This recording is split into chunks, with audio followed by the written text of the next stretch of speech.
Listo, doctor, grabando. Bueno, muy buenos días para todos. Continuando con nuestra serie de charlas de hombro, hoy vamos a tocar un tema que es bastante importante, yo creo que antes y después de hacer una prótesis de hombro, y es evaluar cuál es la evaluación radiológica de la artroplastia de hombro y cuáles son los parámetros que vemos después de hacer una artroplastia de hombro a realizar nuestro residente Santiago Ruiz. Santiago, por favor, adelante. Muchas gracias, doctor. Buenos días para todos.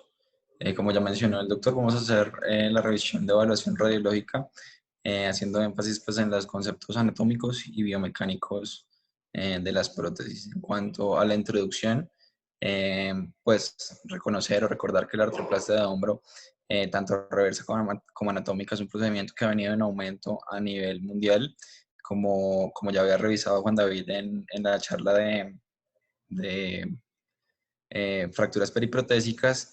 La incidencia y prevalencia de estos procedimientos ha venido en aumento y se estima que va a continuar en aumento en los próximos años. Esto es la importancia de realizar una correcta evaluación previo y posterior a realizar el procedimiento. Los diseños que se han realizado han tenido una evolución desde las prótesis iniciales que se realizaron en hemiartroplastias monobloque, que venían en materiales de Vitalium, hasta las prótesis que conocemos hoy con componentes modulares ajustables que son de titanio y con metal trabeculado. Entonces esto nos habla desde la evolución que se ha tenido desde las primeras prótesis, desde los primeros casos descritos por Neer en el 55 hasta el desarrollo actual que hemos tenido tanto en la artroplastia anatómica como en la artroplastia reversa. Ya para iniciar con los parámetros de la evaluación, vamos a iniciar con la artroplastia, con los reemplazos anatómicos. Este es un artículo que encontré de la Sociedad Europea de Radiología, donde nos habla del análisis radiológico de la artroplastia anatómica de hombro. Entonces, iniciamos teniendo en cuenta que las dos imágenes que vamos a utilizar para estas evaluaciones son las imágenes radiológicas de la radiografía AP verdadera y la radiografía axilar. Recordar que la radiografía AP verdadera es la proyección donde realizamos la corrección de esta angulación que tiene la escápula, realizando la inclinación del rayo perpendicular a ese eje de la escápula, teniendo una imagen con una glenoides que se vea con una línea perfecta y corrigiendo la retroversión también humeral, realizando la rotación externa del hombro, la proyección axilar para ver los componentes a nivel axial y pues realizar las correctas evaluaciones. Estos pues son las imágenes, el desarrollo de los diferentes componentes. Pues ya sabemos que los componentes modulares de las prótesis anatómicas han evolucionado desde vástagos largos hasta vástagos cortos y muy cortos que existen hoy en día, y los componentes glenoideos también han presentado una evolución importante a lo largo del tiempo. Entonces, antes de hablar de los parámetros radiológicos, tenemos que tener en cuenta algunos conceptos, y es el objetivo principal de realizar una artroplastia anatómica del hombro es el alivio del dolor y el retorno funcional. Es permitirle al paciente una mejor movilidad con ausencia, pues sin presencia de dolor. Entonces, para realizar una correcta evaluación, o para realizar un correcto abordaje de los pacientes, y lograr este objetivo tenemos que cumplir tres principios claves en la artroplastia anatómica. Uno es la reproducción protésica de la morfología normal de la articulación del hombro. Lo segundo es la restauración de la tensión capsular normal, y lo tercero es la restauración de la función y estabilización motora del músculo. Entonces, lo primero hace referencia a los componentes anatómicos normales de la articulación del hombro, y las dos segundas a los tejidos blandos, tanto ligamentarios como musculares. Entonces, para la evaluación de estos parámetros y lograr estos objetivos, tenemos que tener en cuenta la morfología, que son la inclinación del cuello, el tamaño de la cabeza, la retroversión de la cabeza humeral, la distancia de la tuberosidad y el borde superior de la cabeza, tanto el offset medial como el offset posterior, y la distancia cabeza-acromion. Entonces, empezando con los diferentes parámetros, recordar el primero y el más básico, el ángulo cérvico-diaficiario. Lo trazamos realizando pues la localización del eje diaficiario del húmero, trazamos esta línea y ubicamos el cuello anatómico del húmero proximal realizando una perpendicular a este. Recordar que el ángulo cervicodeficiario normal, pues anatómico de los pacientes oscila entre 135 más o menos 3 grados.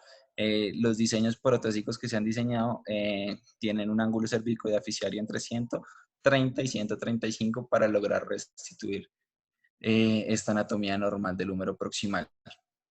En cuanto al tamaño de la cabeza humeral, recordar que varía pues entre 38 a 58 milímetros, teniendo un promedio de 46 milímetros, y podemos medir la altura trazando esa línea a nivel del cuello femoral, realizando una perpendicular, y existen diversas formas de medirlo. Sin embargo, algo en lo que hacen hincapié en este artículo de revisión radiológica son los cambios artrósicos que se generan en los pacientes con artrosis glenohumeral,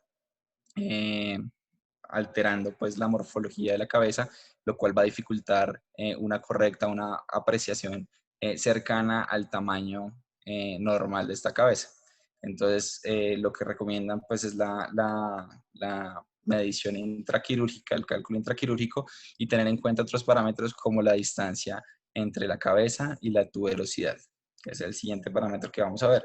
Esta distancia, pues como ya les mencioné, es la distancia que existe entre el ápex superior de la cabeza humeral en relación con el borde superior de la tuberosidad mayor. Anatómicamente oscila entre 2 a 5 milímetros, y el objetivo cuando realizamos un reemplazo anatómico de hombro es realizar una reproducción anatómica de esta distancia normal.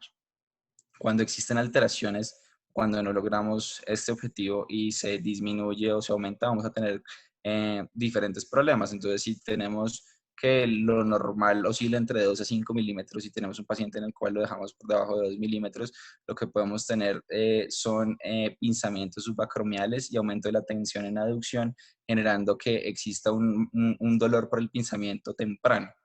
Si por el contrario dejamos una distancia apex tuberosidad mucho mayor de 5 milímetros, lo que podemos presentar son aumento de la tensión a nivel del manguito de los rotadores, y esto también va a generar una degeneración y un posterior dolor con desenlaces desfavorables para los pacientes.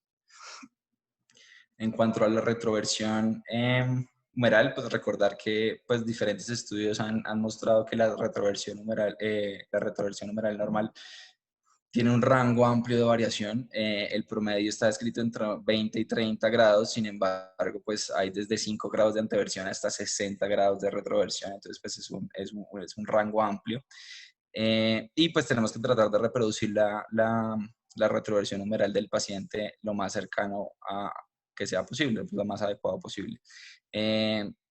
Recordar que si aumentamos la retroversión del paciente, esto predispone a que existan luxaciones posteriores, y si lo disminuimos podemos inducir a que el paciente presente un pinzamiento del subescapular a nivel anterior. En cuanto al offset, tanto medial como posterior, pues recordar la medida que realizamos, el offset anatómico de los pacientes se traza por la línea que transcurre a nivel del eje diaficiario del húmero en relación al centro de giro de la cabeza humeral.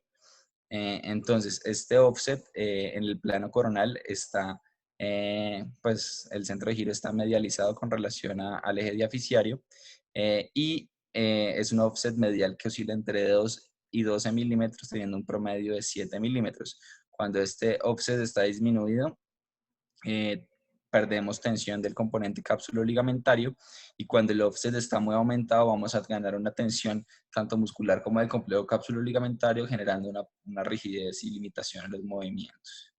El offset posterior, pues en el plano sagital es esta línea que va a través del eje diaficiario y que se relaciona con el centro de giro en el plano sagital.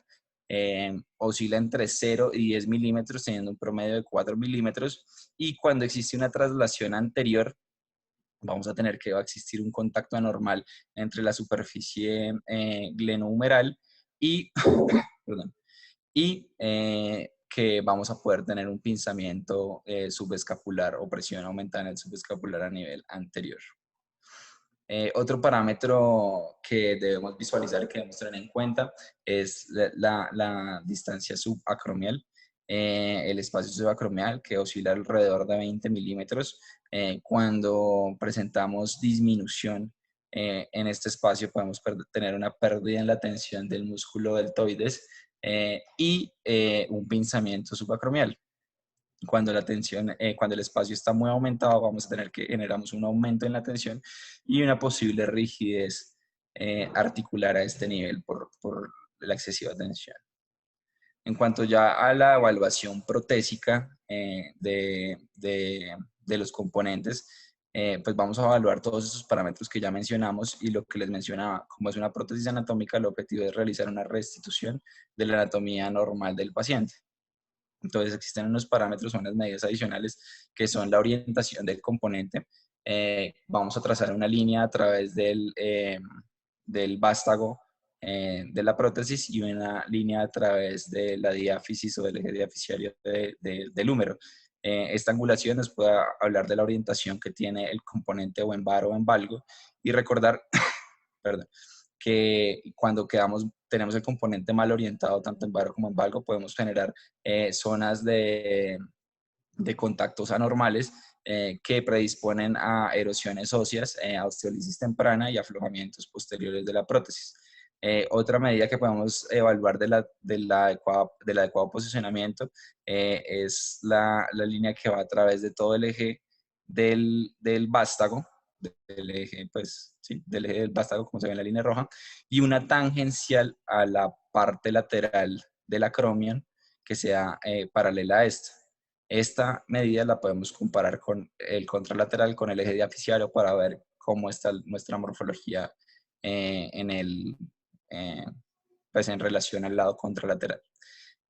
Pues otra medida que vamos a realizar es ver el espacio subacromial, que ya lo mencionamos, y podemos medir el offset del paciente, ya que aquí no tenemos tan claro dónde está el centro de giro, midiéndolo desde el borde medial de la coracoides hasta el eje diaficiario del paciente. Y la ventaja de esto es que lo podemos ver o lo podemos comparar con el lado contralateral, midiendo desde el borde lateral hasta el eje diaficiario del otro lado. Y así vamos a tener una idea de la restitución anatómica que tenemos de los componentes. Lo último es el tamaño de la cabeza humeral, que lo vamos a medir desde el borde lateral de la tuberosidad hasta el borde medial de la cabeza humeral. Y medir siempre la distancia que existe entre el ápex de la cabeza y la tuberosidad mayor.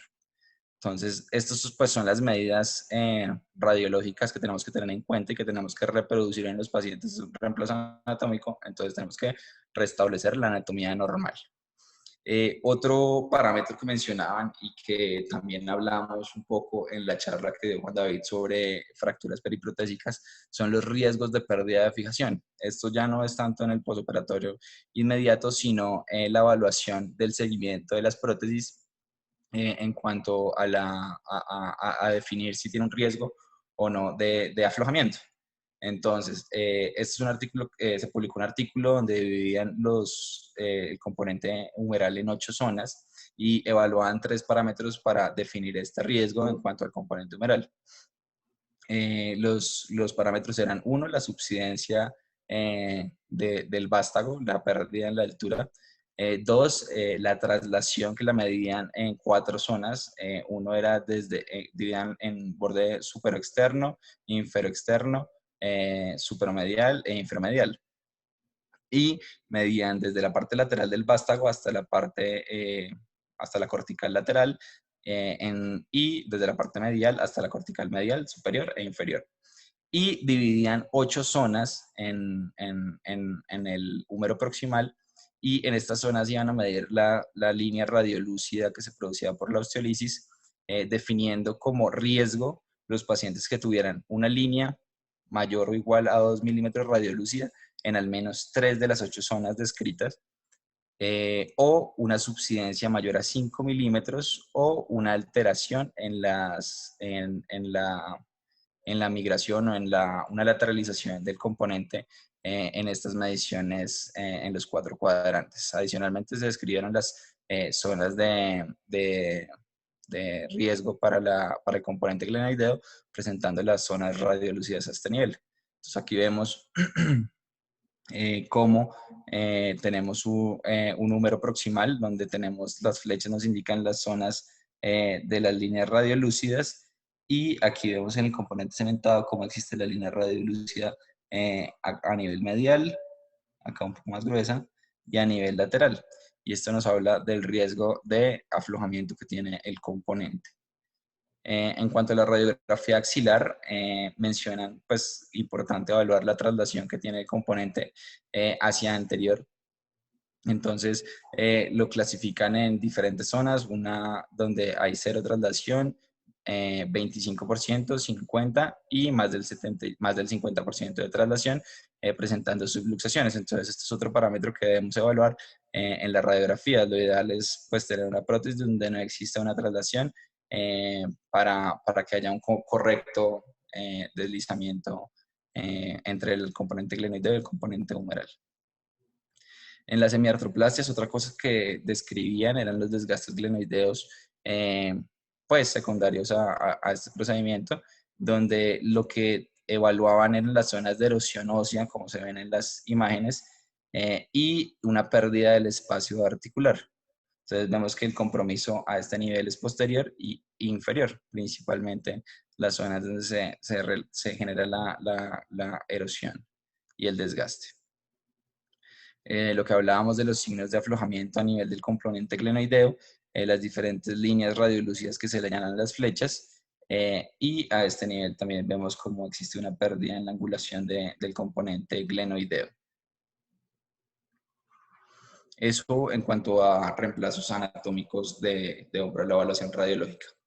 En cuanto a los reemplazos reversos, pues es para entender los reemplazos reversos, pues tenemos que entender un poco de biomecánica de los mismos. Entonces, estos dos artículos son artículos biomecánicos que nos hablan de las prótesis reversas, y recordar que pues dentro de los primeros, dentro de las primeras descripciones encontramos la descripción de Gramont, quien describe los principios de Gramont para las artroplasias reversas. Entonces, dentro de estos principios, él refería que que uno tiene que medializar el centro de rotación del articular, tener una estabilidad inherente de la prótesis, tener un brazo de palanca efectivo del deltoides, y tener una articulación semiconstreñida.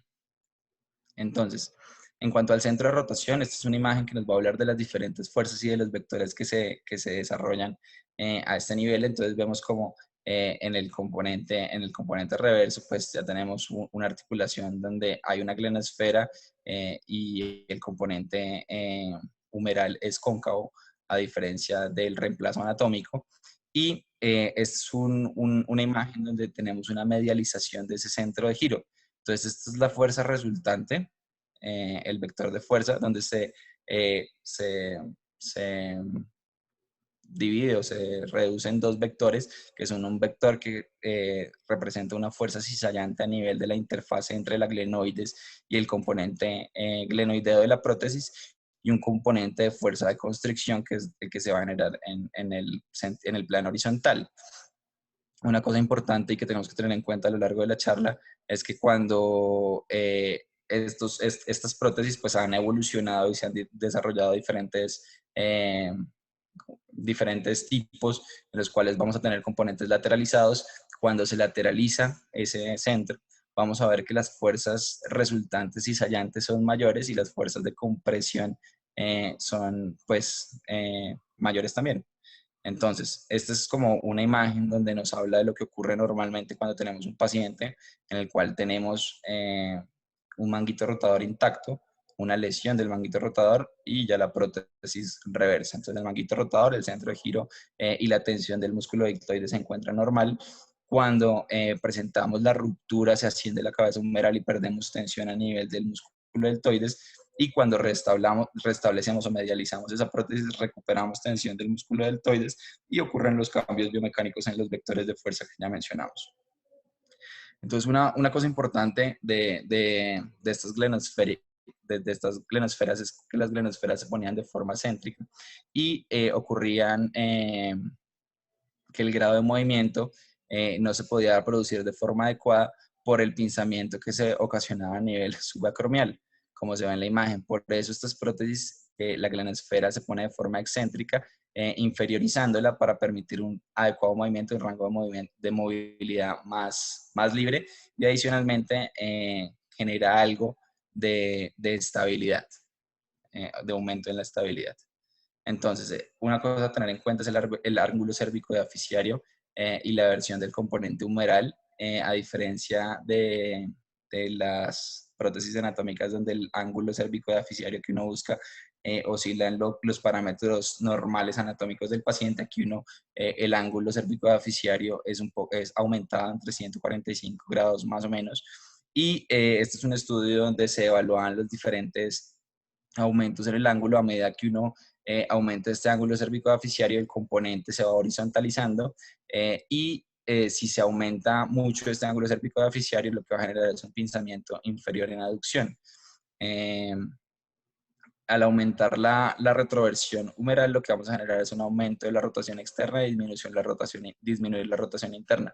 Sin embargo, a medida que realizamos elevación del hombro, este pinzamiento que se genera en rotación interna va a disminuir y va a haber una mayor libertad en los ángulos de rotación que cuando el brazo no está completamente abducido.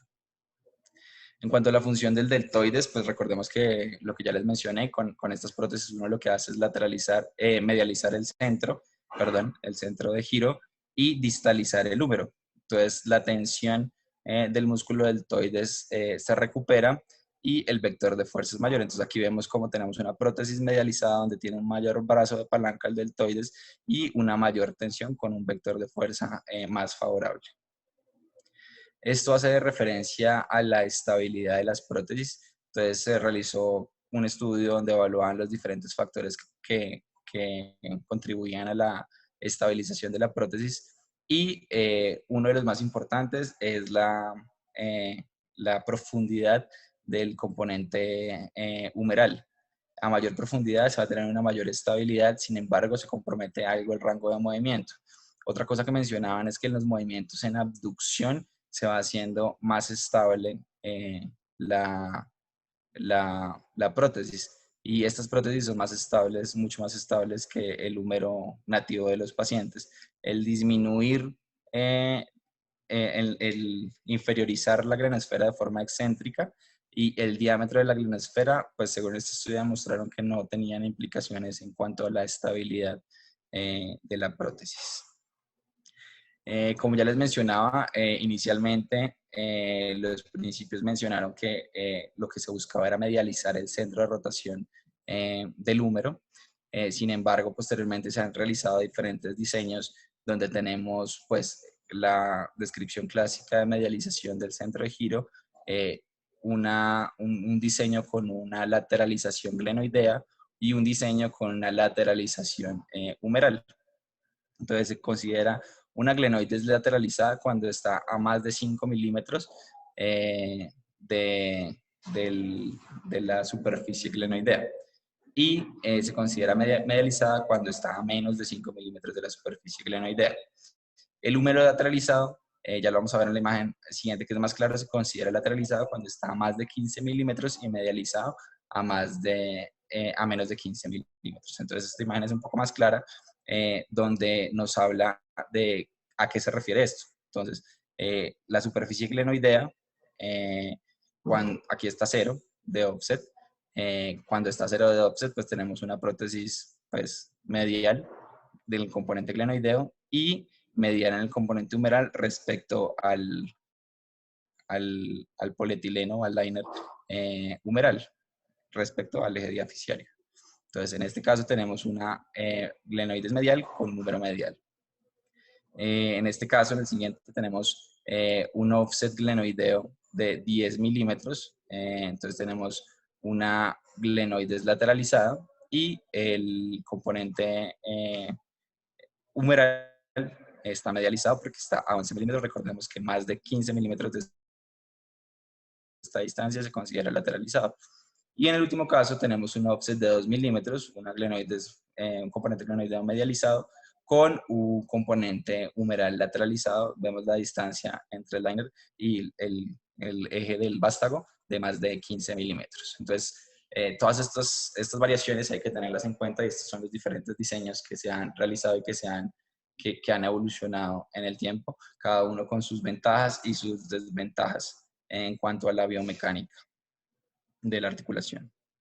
Entonces, este artículo ya es hablando de mediciones radiológicas, teniendo en cuenta pues los diferentes parámetros y teniendo en la cabeza un poco la biomecánica de la prótesis. Y el propósito de este estudio fue determinar los factores radiográficos pronósticos que afectan los resultados y los desenlaces clínicos y radiológicos de los pacientes en las prótesis reversas.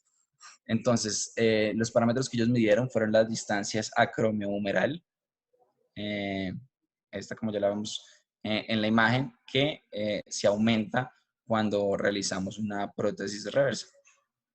Entonces, esto era lo que hablábamos en la anatomía, un espacio de más de 2 centímetros, y como en la prótesis reversa, este espacio va a estar mucho más aumentado. El desplazamiento lateral del húmero que se utiliza a partir de esa línea acromio-humeral hacia el borde lateral de la tuberosidad mayor, nos mide el desplazamiento lateral que tiene el hombro en total. Estos son los ángulos de lateralización y de distalización. Entonces, ambos usan 3 parámetros: el borde lateral del acromion, el tubérculo superior de la glenoides y la cara lateral de la tuberosidad mayor. Entonces, el primer ángulo, una línea entre el tubérculo superior glenoideo y el ángulo lateral del acromion, y la segunda línea entre el ángulo lateral del acromion y el ángulo lateral de la tuberosidad mayor. Y en el ángulo de distalización, uno entre el borde superior del tubérculo glenoideo y el borde lateral de la acromia, y otro entre el borde superior del tubérculo glenoideo y el borde lateral de la tuberosidad mayor. Este es el ángulo de inclinación en glenoidea. Se mide trazando una línea a nivel del piso de la fosa supraespinosa, y uno a través de todo, pues, de toda la glenoides. Aquí está medido prequirúrgico y posquirúrgico. Y el centro de giro y el ángulo crítico que se mide a través de toda la glenoides, y una intersección entre el borde inferior de la glenoides y el borde lateral del acromion. Y la medición del centro de giro que pues medimos prequirúrgicamente. Finalmente, ellos, después de realizar estas evaluaciones radiológicas en la prótesis reversa, querían hacer unas correlaciones entre los desenlaces. Entonces, la correlación que existía entre la medición prequirúrgica y los resultados clínicos, la correlación que existía entre la lateralización y resultados clínicos, entre el ángulo de lateralización y la lateralización medida, y la correlación que existía entre la distalización y resultados clínicos, y qué predicciones de rangos de movimiento se podían tener con estas mediciones radiológicas. Los resultados de ellos fue que no existía ninguna correlación, o no había ninguna diferencia estadísticamente clínica que les hablara de desenlaces clínicos, teniendo en cuenta estas mediciones pues realizadas en las prótesis. Este es otro artículo que se publicó en el 2020, donde lo que ellos buscaban era analizar de igual manera el ángulo de distalización, validándolo comparándolo con parámetros de alargamiento humeral, evaluar la lateralización y determinar si las mediciones que se realizaban de la lateralización y de distalización se podían aplicar a poblaciones de pacientes más grandes y correlacionarse con resultados clínicos. Entonces ellos midieron los mismos ángulos que ya les mencioné, el ángulo de lateralización y el ángulo de distalización, y midieron otro parámetro, que es el parámetro de alargamiento de distalización del húmero, en el cual ellos pasaban una línea a través del borde inferior del acromion, y un parámetro distal que era una línea intercondilia, realizando esta medición pues en todo el eje diaficiario, comparado con el posoperatorio, donde aquí, pues en este caso, observamos un alargamiento o una distalización del componente humeral. Y dentro de los resultados clínicos de este estudio también demostraron que no existían diferencias significativas en cuanto a los parámetros y que se requerirían más, pues, más estudios para evaluar si estos parámetros radiográficos postoperatorios inmediatos se podían correlacionar con los desenlaces clínicos. O sea, en términos generales, los pacientes posterior a la realización del procedimiento tenían buenos desenlaces clínicos, pero no existía una correlación entre la medición y una predicción de fallo o de malos desenlaces asociados a estas medidas radiológicas. En cuanto a las conclusiones, tener en cuenta que las prótesis han evolucionado a lo largo de la historia en los reemplazos articulares, y hay que tener un conocimiento anatómico importante y radiológico a la hora de realizar las prótesis anatómicas, y aún más un conocimiento anatómico y biomecánico a la hora de realizar los componentes reversos. Es importante diferenciar estas dos prótesis porque pues funcionan de formas diferentes y tienes comportamientos completamente diferentes, y pues las mediciones creo o pienso pues según lo revisado que faltan estudios que nos validen o que nos hablen de desenlaces certeros a la hora de realizar estas mediciones. Y eso era básicamente.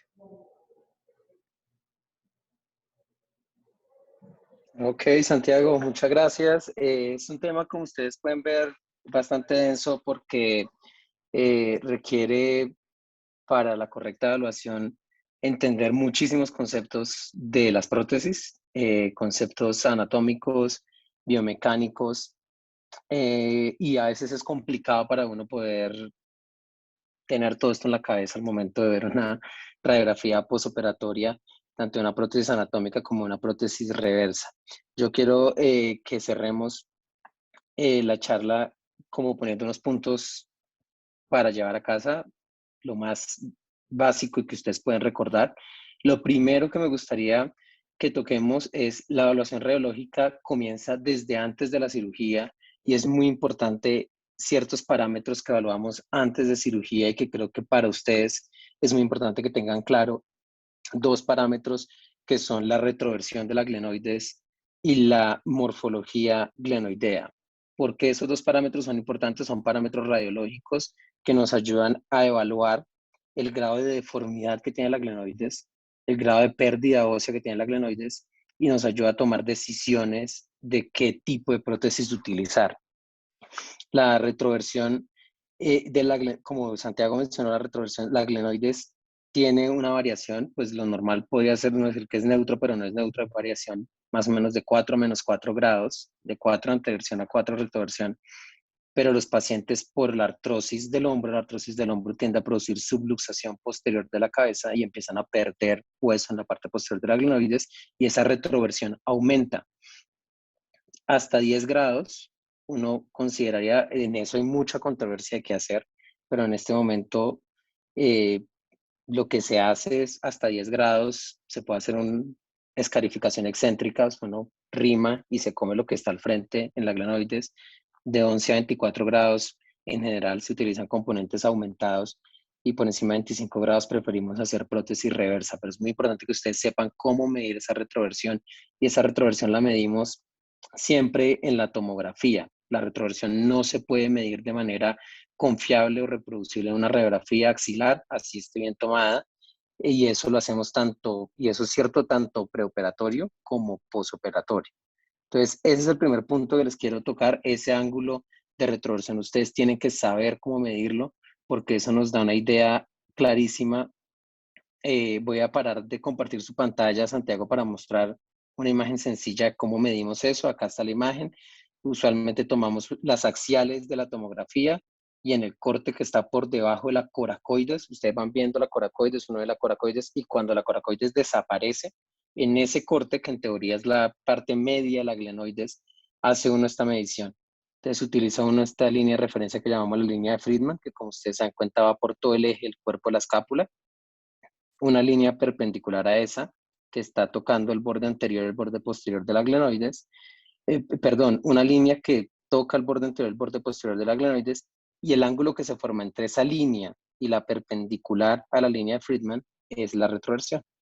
En este caso, pues este ejemplo tiene 6 grados de anteversión, que podríamos decir que no está normal.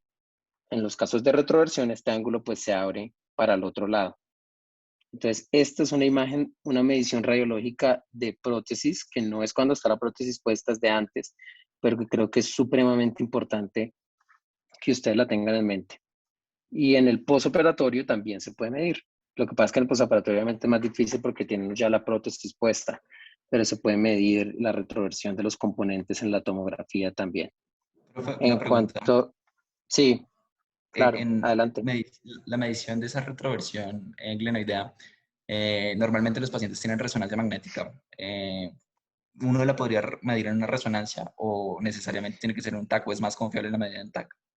Sí, esa es buena pregunta. Se puede medir en la resonancia, sin embargo, es preferible medirlo en una tomografía y en los pacientes que van a ser llevados a prótesis de hombro en general, nosotros pedimos tomografías para evaluar el stock óseo porque el stock óseo es una variable importantísima para definir qué tipo de prótesis va a hacer uno y qué tipo de reconstrucción tiene que hacer uno.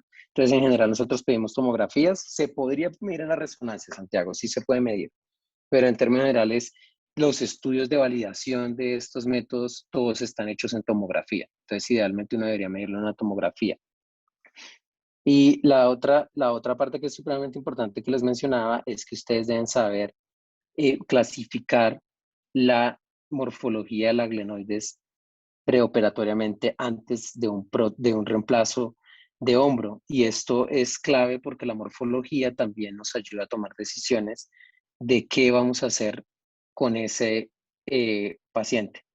Entonces, para complementar la charla de Santiago, esta es la morfología, la clasificación que utilizamos, es la clasificación de Walsh, y todos cuando estén rotando en hombro, antes, después o durante, es importante que ustedes se sepan esa clasificación, porque esa clasificación es importantísima para tomar decisiones de manejo en los pacientes. Entonces acá se las voy a mostrar. Esta es la clasificación de Walsh modificado.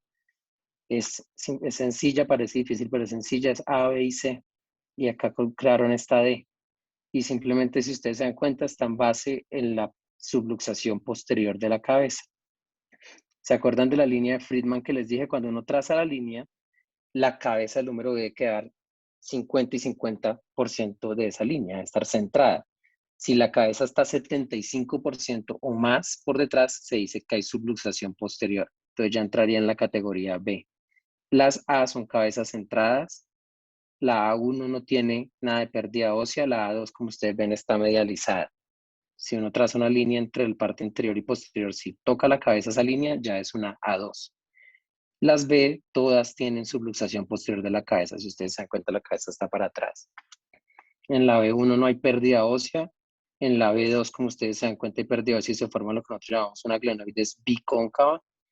Y en la B3, a pesar de que hay subluxación posterior, porque ustedes se dan cuenta que si yo trazo la línea de Friedman, la cabeza está para atrás, la erosión es concéntrica, no es excéntrica. Entonces esas son las Bs. En la C llamamos cuando hay una retroversión mayor de 25 grados, pero por displasia. Si ustedes se dan cuenta, esa glenoides está displásica, entonces en la C entran las displásicas. Y la D es una situación bien rara que casi no vemos, que es cuando la cabeza está subluxada para adelante, que eso casi nunca lo vemos. Entonces tengan en mente, esta clasificación también hace parte de la evaluación radiológica, creo yo, de prótesis. ¿Por qué? Es preoperatoria, pero es clave, porque con nosotros definimos con esto qué hacer. Usualmente en prótesis, en glenoides B2, B3 y C, es probablemente una prótesis anatómica no es una buena idea, y también en las D, y utilizamos más reversas. Entonces, esta clasificación y la retroversión son dos parámetros importantísimos que ustedes deben siempre evaluar de cara a un paciente que va a ser llevado a una prótesis de hombro.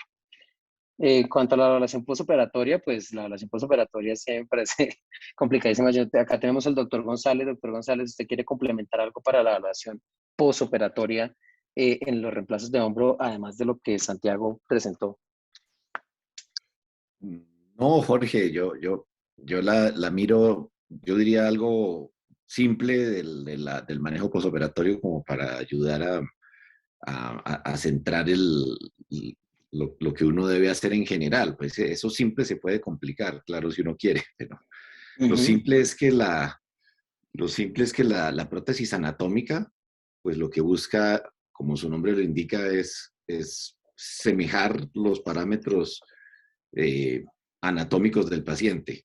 Obviamente los pacientes tienen alterada su anatomía por la artrosis y entre más alterada, pues menos anatómica se pone la prótesis y hay que considerar la reversa, como usted mencionó, por ejemplo, con la clasificación de la glenoides. Pero en general, cuando uno hace prótesis anatómica, que es en esos casos A1, A2 y B1, pues se busca asemejar los parámetros normales, incluso pensando en el otro hombro o en ese mismo hombro unos años antes. Entonces uno busca que la retroversión de la glenoides quede correcta después de la cirugía, que la relación artículo-trocantérica quede bien, que el espacio subacromial quede bien, que la relación entre la cabeza y la glenoide sea centrada, es decir, y que el tallo quede centrado sin varo ni valgo. Por eso digo que es simplificar la cosa, pero eso es lo que uno busca, que esté cercano a la Ujú. anatomía. Y se mide pues con esos criterios similares incluso a los de la cadera, en el sentido de relación artículo-trocantérica y retroversión de la glenoides y eje del húmero. En la prótesis reversa, pues uno precisamente lo que busca es una anatomía nueva. Ahí no es reproducir la anatomía, es cambiarla. Y ya podríamos discutir cuál de esas tres alternativas que mencionó Santiago, de medialización o no de la glenoides, medialización o lateralización del tallo, es lo más conveniente. Eso está para discusión en otra reunión. Creo que amerita casi que una reunión completa. Pero de acuerdo a lo que uno haya planeado en ese aspecto de medialización o no de la glenoides y medialización o lateralización del húmero, pues eso es lo que debe medir, que haya logrado lo que pretendía, porque está cambiando la anatomía y cambiando la biomecánica por la patología del paciente. Entonces, esa es la forma, yo diría que es la forma simple pero práctica de mirarlo, Jorge. Sí, totalmente de acuerdo. Yo estoy de acuerdo con usted. Creo que hay un parámetro que nosotros evaluamos bastante en el posoperatorio de las reversas y es la inclinación de la placa base y de la glenosfera. Para esa medición radiológica, Santiago mencionó la inclinación, el ángulo beta o la inclinación de la base. Hay un ángulo nuevo que se llama el ángulo Reverse Shoulder Arthroplasty Angle, que lo describió Boileau, y es un ángulo que se utiliza más ahora, lo utilizamos más ahora. ¿Por qué? Porque nosotros prótesis reversas las ponemos excéntricas en la glenoides. Y si uno mide toda la cara de la glenoides, a veces uno se pierde del ángulo, porque usualmente nosotros la ponemos en la parte inferior de la glenoides. Entonces, este ángulo solo tiene en cuenta la parte inferior de la glenoides para medir qué tanta inclinación tiene el componente. Pues cuando el componente ya está puesto, uno tiene la parte de atrás del componente, con eso no tiene mucho problema. Pero en el preoperatorio, uno sí puede equivocarse al medir toda la cara de la glenoides, porque a veces la parte inferior tiene una inclinación diferente, especialmente en los pacientes que tienen mucha medialización de la glenoides. Y la segunda parte que quisiera complementar es, nosotros en la evaluación radiológica, gran parte, obviamente que medimos mucho que los componentes hayan quedado bien puestos y que la prótesis sea óptima de acuerdo a los objetivos biomecánicos de cada prótesis. Pero nosotros hablamos mucho complicaciones también, y hay una complicación única de la reversa que nos faltó mencionar en la presentación, y es el notching. Y el notching hace parte de la evaluación radiológica de la reversa, y el notching no es más que, acá les voy a poner una imagen, es esto. Sobre todo muy, muy frecuente, se ha disminuido con las prótesis más modernas, muy frecuente con las prótesis más medializadas tipo Gramont, y ha disminuido, sin embargo no ha desaparecido, y es algo que de todas maneras medimos. Con el notching tenemos el problema de que no sabemos qué tanto impacto tenga esto clínicamente, pero claramente es algo indeseable, es algo que no queremos y es algo que se debe medir. Entonces simplemente el notching se produce por el pinzamiento del componente humeral con el pilar inferior de la escápula, y lo que ustedes van a ver es una erosión del hueso. Hay mucha controversia, hay gente que dice que puede ser más enfermedad de polietileno, pero probablemente más pinzamiento o una combinación de ambas. Es una erosión del hueso del pilar anterior de la glenoides y la dividimos en estos 4 grados. 1 es mínima, 2 es cuando toca la parte inferior del tornillo inferior de la placa base, 3 es cuando pasa el tornillo inferior de la placa base, y 4 es cuando llega hasta el poste central de la placa base. Entonces, esta es otra complicación y que la evaluamos radiológicamente. Acá la tienen ustedes igual, mire, para que tengan en cuenta la evaluación radiológica del posoperatorio de la prótesis reversa. Esto es algo que también miramos. Yo creo que dejamos por ahora por acá. Yo quiero preguntar si hay alguna pregunta por parte de los residentes o algunos de los asistentes de la charla, si tienen alguna pregunta adicional con respecto a la evaluación radiológica en reemplazo de hombro. ¿Algo más? Juancho, ¿algo más? ¿Alguna pregunta adicional? No, doctor, aquí hay una mano levantada, doctor, usuario de Zoom. No sé quién es el usuario de Zoom, pero ya le activé el audio, doctor. Ya puede hablar el usuario de Zoom. Identificándose previamente. Tal vez soy yo. Ah, hola, doctor, ¿cómo está, doctor? ¿Cómo está, doctor? Hola, doctor Rafa Gómez. Ah, no, Rafa hizo... Gómez no le permitimos aquí interactuar con nosotros. Rafa, qué gusto verlo, bienvenido. Estaba incógnito. Bueno, primero se me hizo muy interesante la charla. Quería pedir un favor al doctor expositor, que si por medio del chat nos puede mandar los artículos, sobre todo el primero, que es como el de más relación radiológica que debemos saber de las medidas. Y una cosa que le quería preguntar precisamente al doctor es que pues se hace mucho énfasis, ustedes hacen mucho énfasis en la reconstrucción anatómica de la articulación con la prótesis. Y pues la pregunta era, me imagino que ustedes lo hacen con un promedio de medidas, porque pongamos el caso donde un paciente tiene una enfermedad degenerativa avanzada de ambos hombros, pues ninguno serviría de parámetro para digamos, decir cuánto va a quedar el espacio subacromial, cómo miden la parte del offset, que siempre se me ha hecho complicadísimo el offset, tanto en cadera, y ahorita en esto, pues ya vi las medidas y sería, es decir, yo podría decir, esto tiene un offset aumentado o disminuido, pero digamos que la idea filosófica del offset no la entiendo muy bien. Pero yo creo que leyendo los artículos, pues, porque mucho queda de la charla, pero en 10 minutos seguramente mucho ya se me ha borrado, se me ha olvidado. Entonces, esos eran los comentarios que quería hacer y el favor que quería pedir. Listo, señor, claro que sí. Nosotros le enviamos los artículos ahora, doctor. Listo, muchas gracias.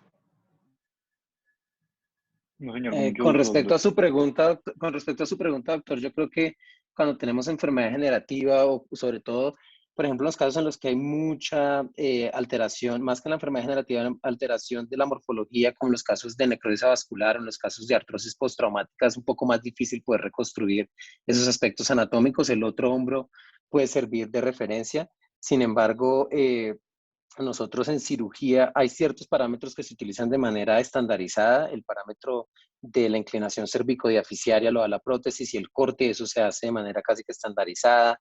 El tamaño de la glenoides también la definen en la cirugía dependiendo del tamaño de la glenoides del paciente. Y el tamaño de la cabeza humeral es algo que en cirugía definimos también intraoperatoriamente. La otra cabeza puede funcionar como guía, pero usted tiene razón, yo no creo que nosotros tomemos algunos parámetros y en cirugía radiológicamente busquemos reproducir exactamente, por ejemplo, el espacio acromimeral o ese tipo de cosas. Entonces, si el doctor González quiere complementar ese punto. No, yo creo que es eso, Jorge. Rafa, así es lo que decíamos. Las prótesis anatómicas a mí me parecen maravillosas y cuando están bien indicadas, creo que siguen funcionando mejor que las reversas, tienen mejor movimiento. Y posiblemente, eso sí que me lo está inventando, pero posiblemente más durabilidad. Entonces, pero la prótesis anatómica pues tiene un límite.